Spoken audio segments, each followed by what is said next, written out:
So, what do you do after you create a relatively popular animated film with an uninspired story about a washed-up fish who does the predictable? That's right. You milk it for all it's worth with a sequel. And like all good sequels, this one is set in Thailand.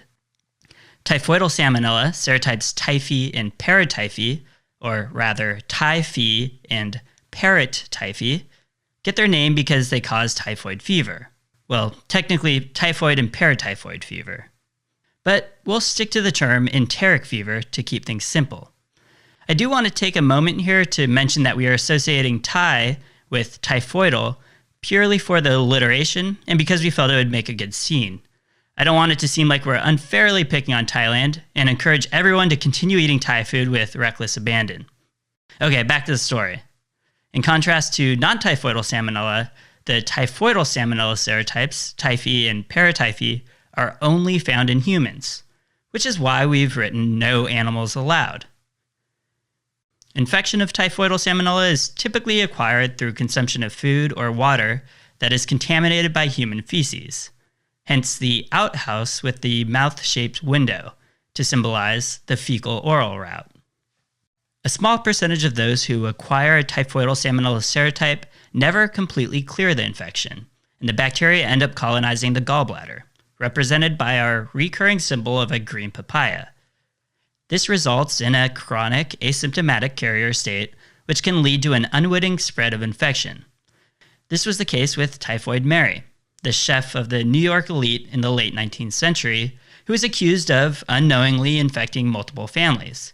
She was sadly sentenced to 30 years of quarantine, where she died in isolation. And with that light note, let's talk about endemic areas. So typhoidal salmonella infections are typically only seen in developing countries with poor sanitation, particularly areas in South Central and East Asia, as well as Southern Africa. So be on the lookout for a history of traveling to an endemic region. All right, let's take a closer look at how exactly typhoidal salmonella causes infection. Like invasive non-typhoidal salmonella, in order to cause systemic illness, typhoidal salmonella crosses the intestinal barrier by penetrating enterocytes and M cells. From there, the bacteria are taken up by host macrophages and phagocytes and spread throughout the body. Salmonella bacteria aren't so easy to fight off. Their capsules have a special polysaccharide antigen called the VI, or virulence capsular antigen, that resists the host's defenses. This EMT here represents the neutrophil, because, the first responders of the immune system. And he's kind of out of commission from this intoxicating violet punch.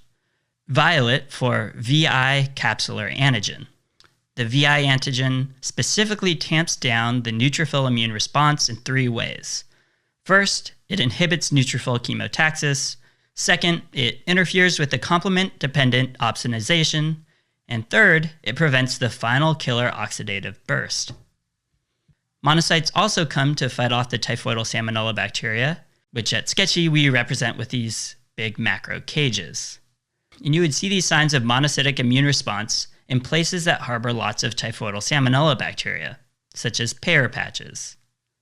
We've also drawn parrots in these cages to remind you again that typhoidal salmonella are facultative intracellular within macrophages, where they evade the host's immune response and proliferate extensively. From there, the bacteria can invade the bloodstream, then spread to the lymphatics, reticuloendothelial system, and other organs such as bone marrow, causing the disease known as enteric fever. So what happens in enteric fever? Well, with fever in the name, obviously, it causes fever. Classically, the fever gradually rises in a stepwise manner to a high plateau. Stepwise fever is hence an important buzzword for typhoidal salmonella infection.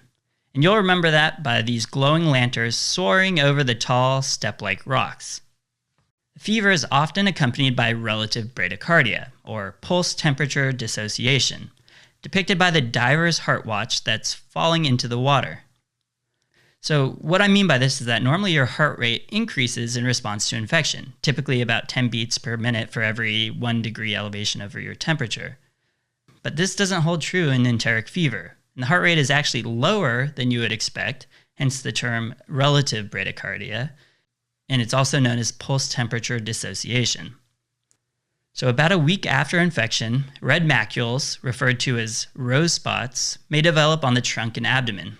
We've drawn in some red algae on the diver and the boat to remind you of these rose spots, which are actually seen in a minority of cases, but they're definitely a useful clue if given to you in the question stem. And our divers got some pain lines too, to remind you that it causes abdominal pain. If left untreated, the most severe complications of enteric fever develop in the 3rd week of illness. This includes hepatosplenomegaly, intestinal bleeding, and if things get really bad, perforation, peritonitis, and sepsis. And then one last thing to know about clinical findings of typhoid fever, the CBC will actually show anemia and leukopenia. However, late leukocytosis in a patient with severe acute abdominal pain can clue you into a possible perforation. This patient, of course, would be very sick, and it would be a real surgical emergency. All right, time to talk treatment. Enteric fever requires prompt treatment with antibiotics, typically a fluoroquinolone, hence our recurring field of flowers here. However, specifically in South Asia, fluoroquinolone resistance is a big problem, so azithromycin or a 3rd-generation cephalosporin like ceftriaxone should be used instead. All right, the very last thing to cover is the vaccine. And currently there are 3 available. The islands come alive with music. This live entertainment should remind you that one vaccine is actually comprised of a weakened form of the live bacteria. And this vaccine is given orally. The other option is an injectable version that contains the VI capsular polysaccharide, that same VI antigen we talked about earlier. And we're depicting that here by this kid enjoying a cool glass of refreshing violet punch. Finally, see this rhesus monkey representing Rhesus sardonicus? Well, we've brought him back from our tetanus sketch to remind you that a 3rd vaccine option is actually a tetanus toxoid conjugate. That means it's a typhoidal VI antigen linked to the tetanus toxoid protein.